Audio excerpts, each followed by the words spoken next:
In the beginning, there was nothing. Then God spoke, and the universe exploded into existence. Light pierced the darkness, land emerged from the waters, trees reached for the sky. God populated the seas with fish and filled the skies with birds.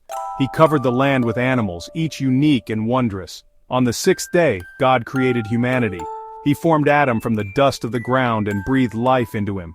Eve, Adam's companion, was created from Adam's rib, signifying their deep connection.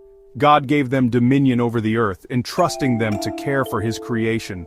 They lived in the Garden of Eden, a paradise filled with beauty and abundance.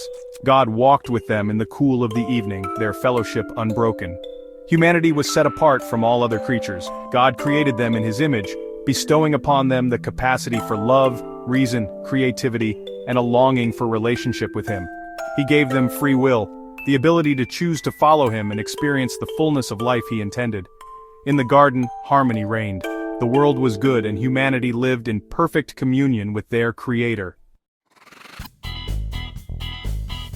The serpent, cunning and deceptive, tempted Eve with the forbidden fruit from the tree of knowledge of good and evil. He promised her wisdom and equality with God. Eve, enticed by the serpent's words, ate the fruit and gave some to Adam, who also ate.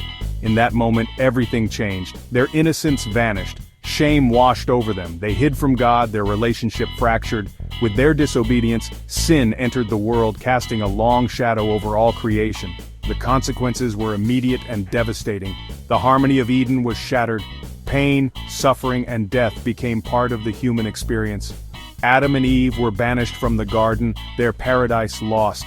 God, in his justice, cursed the serpent and the ground. He told Eve that childbirth would be painful. To Adam, he said that work would be laborious. Yet even in his judgment, God demonstrated his love. He promised a redeemer, one who would crush the serpent's head and restore humanity's broken relationship with him. After the fall, God's plan of redemption began to unfold. He chose a people, the Israelites, to be a light to the nations. He made a covenant with Abraham, promising to bless him and make his descendants a great nation. Through Abraham's lineage, the Redeemer would come.